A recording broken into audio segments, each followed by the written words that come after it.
Hola Antonio, ¿cómo estás? Muchas gracias por estar en el programa Reto Siglo XXI. Pues un gran gusto para mí, un honor también en un ambiente tan hermoso como este. Así es que es un placer venir a conversar de temas que sin duda le interesan a muchísima gente. Antonio, hablemos, podríamos hablar de tantos temas como usted estuvo en la Asamblea Legislativa, en bancos, pero hablemos de educación, que es el tema más importante que hay en el país. Ahí los muchachos han perdido 3 años prácticamente. La educación está en serios problemas, no hay infraestructura, hay problemas serios en los programas. El Consejo Superior de Educación, no sé yo el rumbo exactamente que quiere darle a la educación y, y, y uno siente que la estructura del MEP es una estructura muy rígida. Yo creo que no podemos salir a como estamos ahora, aunque tengan los recursos. Hay todo bueno, hay como 30,000 muchachos que ni siquiera han podido, que ya están para aplicar para bachillerato y no lo han logrado. Casi el 60% se queda en secundaria. Hay una deserción preocupante y yo creo que estos 3 años entre la pandemia, las huelgas y todo, estamos en la peor crisis y lo vamos a ver dentro de muy pocos años ya, ¿verdad? O sea, porque es preocupante, por ejemplo, que el 90 y pico por ciento de los estudiantes no pasan los exámenes de matemáticas en las universidades. Bueno, y la calidad de la educación cada vez está más cuestionada. Pero es difícil lograr calidad cuando no hay pruebas buenas en cuanto a la escogencia y en cuanto a la selección de los educadores, ¿verdad? Porque ya prácticamente más del 50% de los que salen de algunas universidades que no son tampoco las mejores. Y nosotros nos criamos en colegios privados y escuelas privadas y era otra clase de educación. Pero conversemos de eso. Bueno, yo vengo del sistema público. Yo nunca estuve en una escuela o colegio privado, ni siquiera en una universidad privada, porque cuando salí al exterior a estudiar a Francia fue a una universidad pública. Y la educación pública en Costa Rica tenía mucho más calidad. Ahora, el problema es tan complejo y tiene tantas aristas que realmente es difícil saber uno por dónde comenzar. Pero hay un punto que me parece que es absolutamente clave, que es la formación y actualización del personal docente. Con buenos maestros, Salen buenos alumnos. todo lo demás de alguna manera se puede obviar. Yo tuve un profesor en el colegio, después fue profesor universitario, que por avatares del mundo, del país políticos, fue a parar a Talamanca en los años 40, finales de los 40, y decía que daba clases debajo de un árbol. Bueno, yo estoy seguro de que mientras no llueva, hasta debajo de un árbol se puede educar. Claro, la infraestructura yo no digo que hay que despreciarla, ojalá todos los colegios y todas las escuelas tuvieran una infraestructura excelente, pero digamos que lo fundamental es esa relación entre educadores y alumnos, claro, ¿verdad? Ahí es donde realmente surge la formación de seres humanos que necesita el país. Ahora, yo creo que hay que hacer mucha conciencia y yo te agradezco estos programas que estás haciendo porque ayudan a que el país comprenda la importancia de la educación. Si uno para a alguien y le pregunta, ¿la educación es importante? Te va a decir, es importantísima. Pero cuando vemos los hechos nos damos cuenta de que globalmente, institucionalmente, el país siempre la posterga. Y es que en educación los resultados no son inmediatos, son resultados que se dan 10, 15, 20 años después. Lo mismo las tragedias en la formación de los estudiantes. Vamos a ver, imaginemos por un momento que la SUGEF diga: en los próximos 2 años no voy a preocuparme por el crédito que dan los bancos. Nada de aprovisionamiento, nada de la calidad del crédito, que hagan libremente, que den lo que quieran. Se cae el país de la impresión y de las reacciones. El Consejo Superior de Educación dice: dentro de los 2 años que siguen no vamos a hacer pruebas estandarizadas de ningún tipo. Y bueno, hay alguna reacción, pero nadie mide el peso, el impacto tremendo que eso tiene sobre la vida nacional. Esto es un problema que tiene que ver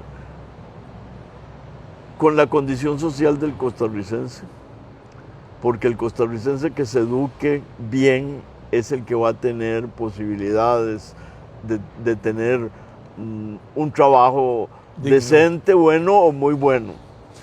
Quien no se eduque posiblemente no tenga trabajo, y si lo tiene va a ser de mala calidad, va a ganar mal, pero también para el desarrollo del país.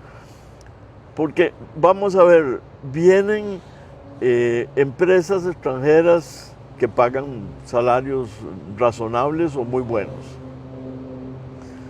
pero se está saturando el mercado de recursos humanos. Cada día vienen más empresas, pero cada día necesitamos más gente joven, preparada, bilingüe, con una buena formación. Entonces seguimos con la Costa Rica a 2 velocidades, ¿verdad? La Costa Rica de los que se han preparado bien y la Costa Rica de quienes no se han preparado. Y el desarrollo nacional se va a ver afectado también. Porque ya hay una sobredemanda de profesionales y en cualquier momento, si no cambia la situación, ya no van a venir nuevas inversiones, porque ¿qué va a venir si no hay ingenieros, si no hay...? La competencia va a obligar a pagarles más y va a llegar un momento en que ya no interese, ¿verdad? Y más bien deberíamos adelantarnos al revés, no solo para un mercado de recursos humanos presionado por lo que viene del exterior, sino creador nacionalmente, capaz de montar nuevas empresas, de tener muchas ideas, que lo hay también, porque hay que reconocer que mucha gente en el país, jóvenes, están haciendo nuevas empresas. A veces mi esposa y yo, que hemos estado vinculados a la informática educativa, estuvimos más bien en el pasado, a veces encontramos gente joven que ha tenido mucho éxito y que nos dice: me inicié en la escuela con el programa de informática educativa. A mí me parece que ahora hay una gran ventaja, y es el estado de la educación que produce grandes documentos con detalles enormes sobre lo que nos falta, sobre lo que deberíamos hacer. Cuando yo fui ministro de Educación me hubiera deseado que alguien me pudiera dar un diagnóstico como el que existe hoy. Así que el ministerio no necesita reflexionar demasiado sobre lo que hay que hacer. Sí debería buscarse un acuerdo nacional en sectores políticos, sobre todo, para garantizar que algunas ideas se mantengan más allá de una administración. Eso es fundamental. Yo no creo, por ejemplo, en esas consultas en que se llama a todo el mundo para preguntarle qué hay que hacer cuando sabemos lo que hay que hacer. Aquí el problema es más bien cómo logramos que lo que hay que hacer se haga. Eso es lo fundamental. Esas encuestas en que le preguntan a cualquier persona de buena voluntad sobre qué debía hacerse en educación, pues pueden ser interesantes desde el punto de vista sociológico, pero no hay que perder tiempo, hay que actuar rápido en materia educativa. Y rápido porque los costos, lo que no hacemos ahora, lo vamos a sufrir, igual que como sufrimos cuando en los 80, ¿verdad? Digamos que hubo un periodo complicado, hubo mucha deserción, porque el muchacho que sale de la educación difícilmente hay que incorporar. Las universidades públicas, conversando yo con los rectores, les digo yo, ¿por qué no se comprometen ustedes a un programa de remedio, digámosle? Un poco lo que usted escribe en su artículo reciente. O sea, aquí hay que meter a la Universidad de Costa Rica porque prepare profesores en matemáticas, profesores en inglés, profesores en lenguaje. Hagan un proceso porque están saliendo un montón de profesionales también de las universidades públicas y privadas y los incorporan bueno, son educadores, sí, pero a mí me dio un matemático, a mí me dio un físico, a mí me dio un profesor de música, pero sabía tocar música. Y entonces era muy distinto porque eran exactamente gente con la especialidad. Si te daban matemáticas, eran ingenieros o eran matemáticos, pero eran especialistas, o sea, sabían de la materia, además de, lógicamente, todo lo que es pedagogía y todo. Pero ¿cuántos profesores de inglés? Bueno, ahí está una de las claves del deterioro de la educación, la separación entre el contenido y la manera de enseñar, ¿verdad? Se ha puesto demasiado énfasis en el cómo y mucho menos énfasis en el qué. Recién salido del Ministerio de Educación Pública vino un alto funcionario del Ministerio de Educación de Francia a Costa Rica y me lo remitieron. Quería conversar conmigo y a mí me pareció muy interesante también dialogar un poco al respecto. Y yo le preguntaba, ¿cómo han logrado ustedes tener una educación de alto nivel como la que tiene Francia? Una secundaria que es reconocida como excelente. Me dice, es muy simple. En Francia, el profesor de historia de secundaria ama la historia y considera que es lo más importante en el mundo. El de matemáticas cree que las matemáticas son fundamentales.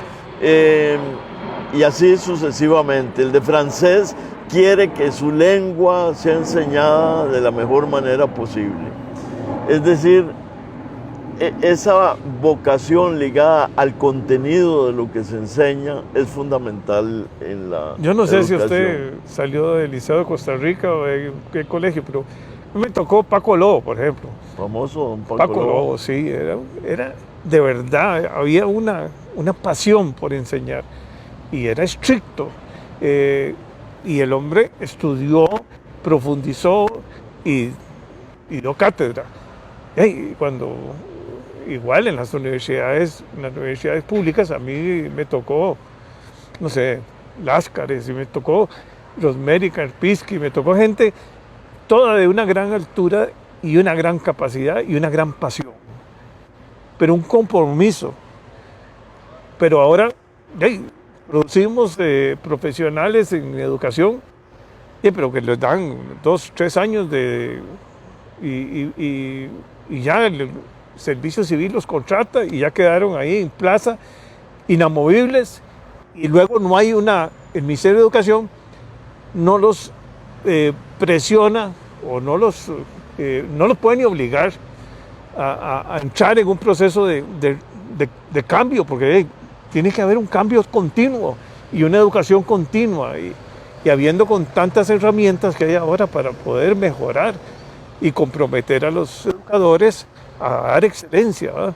Pero ahí hay muchachos, por ejemplo, todas las habilidades más importantes es en la 4 a 5 años, ¿verdad? Ahí donde todos los chiquillos aprenden un montón de conexiones y ahí el que tiene recursos sí puede pagar. Entonces estamos haciendo 2 Costa Ricas y esto es peligrosísimo porque la Costa Rica de nosotros era toda igualitaria, todo. Y ahora son 2 Costa Ricas, ¿verdad? Y esto no puede suceder porque lo que estamos causando es una diferencia de clases que se está aumentando y el coeficiente Gini está siguiendo aumentando. Y como que nadie tiene la responsabilidad, porque ni siquiera hay juntas de educación. Yo me acuerdo en la Buenaventura, porque yo estuve en la Buenaventura, la junta era gente muy calificada. Ahora los escoge la municipalidad de una lista que le manda para que escojan, y entonces escogen sin un criterio. Y los padres de familia no se involucran, ni siquiera los vecinos. Bueno, con esas cosas hay que contar y seguir adelante, ¿verdad? Haciendo otras. Yo recuerdo también mi formación en secundaria, y recuerdo, pues había profesores flojos y había profesores buenos y muy buenos, pero en general la educación que nos daban, yo estuve en el Instituto de Alajuela, era satisfactoria y se vio en los resultados de muchos de los profesionales que salieron de esos colegios. ¿Sí? Profesionales excelentes en los más diversos campos, gente exitosa. Hoy en día se está dando un fenómeno que también me preocupa. Quienes tienen una mejor formación en el país porque la pueden pagar, no toda escuela pública, no toda escuela privada es buena. No. Eso hay que tenerlo presente. Son caras, pero no son... Hay muchas, hay bastantes excelentes y están produciendo gente de alto nivel que por desgracia mucha se va del país y se queda trabajando en el exterior. Ese es otro problema que va a tener que abordar Costa Rica. No digo para repatriar al que se ha ido, porque las condiciones que tiene, no solo económicas, sino de posibilidades de investigación o de creación o de participación en negocios, son también un atractivo, pero de vinculación constante al país, de buscar medios de mantenerlos vinculados con la gente que aquí realiza actividades afines. Eso yo creo que debería ser un gran proyecto nacional, no ocasional, sino permanente. Bueno, pero aquí, como cuesta todo tanto, porque, por ejemplo, en biotecnología, que hemos grabado gente muy buena, con un gran costo. Yo he traído un profesional y varios profesionales y me han dicho, Jorge, no hay oportunidad porque no podemos investigar nada porque se prohibió el ministerio, el MINAE prohibió que tocáramos las mariposas o investigáramos. O sea, porque aquí somos buenos también para estorbar. Y a los microbiólogos estaban haciendo grandes investigaciones aquí y grandes posibilidades de hacer un clúster ahí de investigación. También llegó el Ministerio de Salud y pusieron ahí el montón de estorbos. Pero sí es importante traer el talento y mantenerlo aquí en Costa Rica, ¿verdad? Claro que no todo se puede tener, pero bueno, eso es un tema que hay que tomarlo en serio. Hay una cosa que me preocupa. Se creó una normativa que obliga al servicio civil a hacerle exámenes a los profesores, a los maestros, para que obtengan propiedad. y no ha sido reglamentado. Pasan y pasan los meses y no lo reglamentan, ¿verdad? Entonces, el poder del sindicato no se convierte en realidad. Yo creo que el momento es trágico, pero también es oportuno para hacer un relanzamiento de la educación nacional.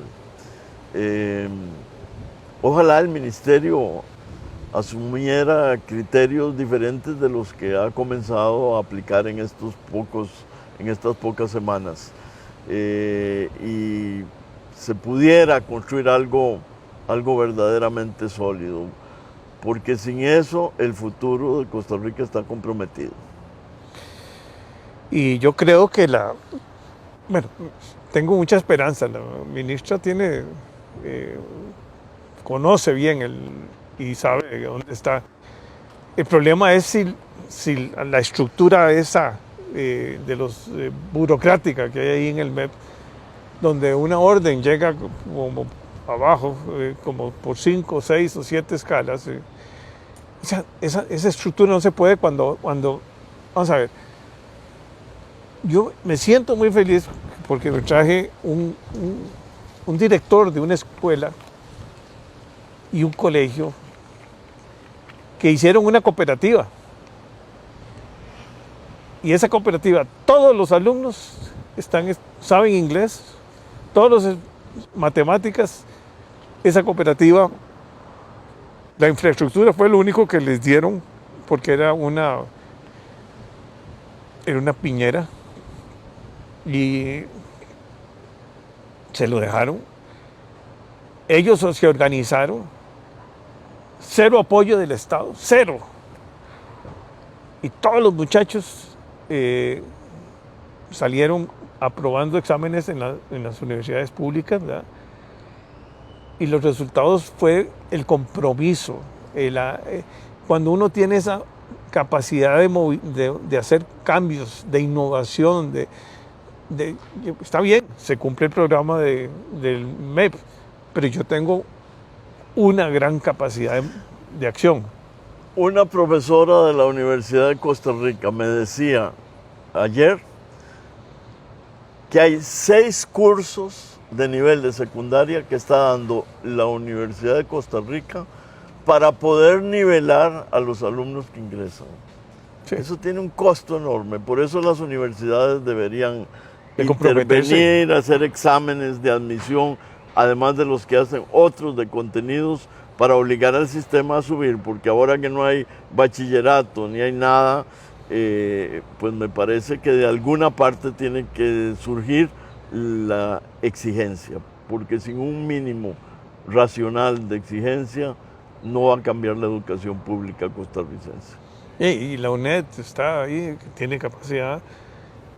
Todas las universidades públicas, o sea, tienen un presupuesto muy importante, ¿verdad? La UCR, yo conversé con el rector, 250,000 millones recibe.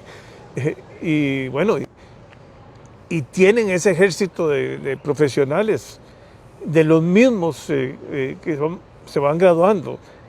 Pero la gente antes creía que, bueno, matemáticos, ¿para qué? Bueno, matemáticos para dar clases de matemáticas, físicos para dar clases de física. Cuando yo era ministro de Educación, fui al Cobao a dejar unos materiales que regalaba Japón para el Cobao con el embajador de Japón, que por cierto hablaba muy bien español, y le dije, ¿cómo podemos desarrollar este país? Y se volvió y me dijo, matemáticas, matemáticas y matemáticas.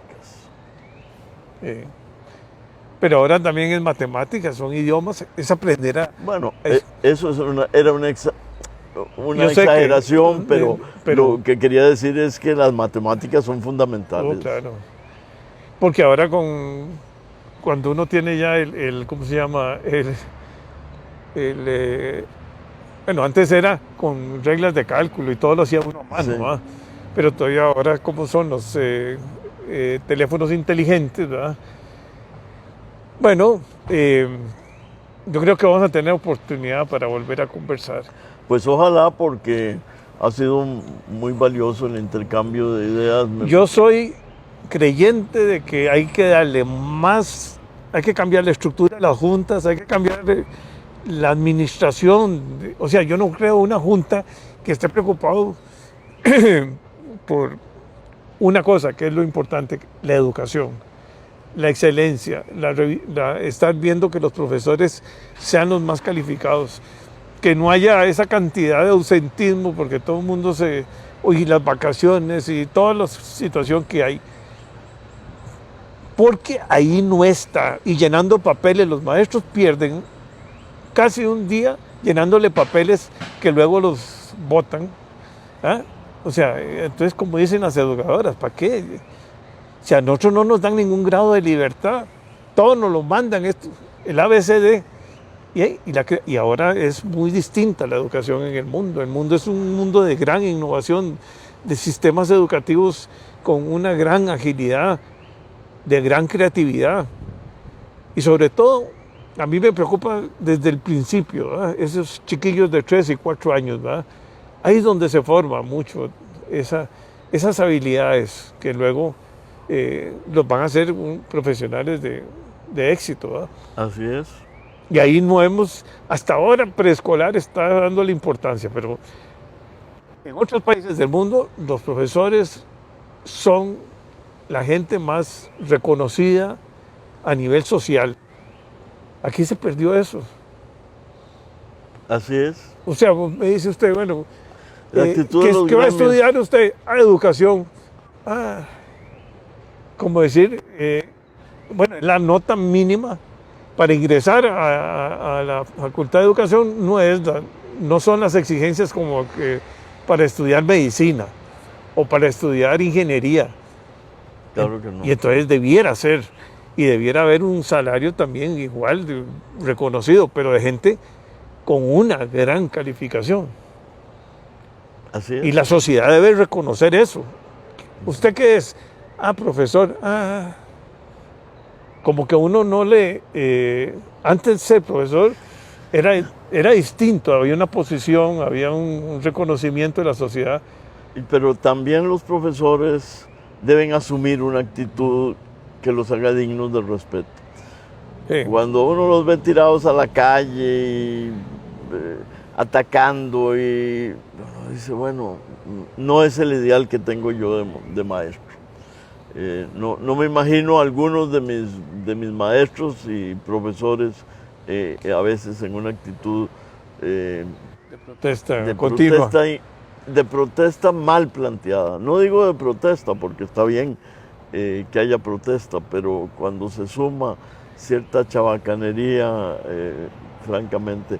Hoy en día el movimiento sindical de los profesores y maestros ya no tiene el carácter propio que tuvo la ANDE en el pasado, por ejemplo, porque están dirigidos por instituciones gremiales colectivas de los empleados públicos. Y no es lo mismo un gremio de maestros, o no debe ser lo mismo que un gremio en general de otras actividades. Definitivamente, yo creo que es el gremio más grande, ¿va? Pero es el gremio que tiene que tener la mejor dirigencia también, y tiene que ser exigente, pero exigente en ellos mismos también. Tener un estilo distinto. Y un estilo distinto, sí. Y tener un diálogo abierto con el gobierno. Y si hay cosas que no son correctas, pero también esta inamovilidad y esta falta de calificación. Y esto de que prácticamente no hay, una vez que llega uno, ya ahora a uno le preocupa cuando le dicen a uno, papá, ¿qué quiero? Oye, yo me gustaría trabajar con el gobierno. Digo yo, ¿pero por qué? Me pensiono bien, relativamente. No me preocupa la estabilidad. No me preocupa la competitividad. No hay competencia así severa, ¿verdad? Pero debe haber competencia, debe haber reconocimiento. Si yo llego a dar clases de matemáticas y estudié matemáticas y mejoré mucho, debe tener un diferencial en salarios y debe ser un matemático reconocido. Pero bueno, son maneras de pensar, pero Yo creo que cambió el mundo. El mundo es un mundo de competencia y tenemos que preocuparnos por la educación porque ese es el gran diferenciador entre vivir mal y ser pobre o vivir bien. Vivir bien. Yo sé que la parte de la situación social y todo afecta mucho, pero los chiquillos tienen que superar todo, si no caemos en manos de las drogas o caemos en manos de la vagabundería y bueno, eso es lo que no quiero para mi Costa Rica. Muchas gracias, Francisco. Bueno, ha sido un gran gusto.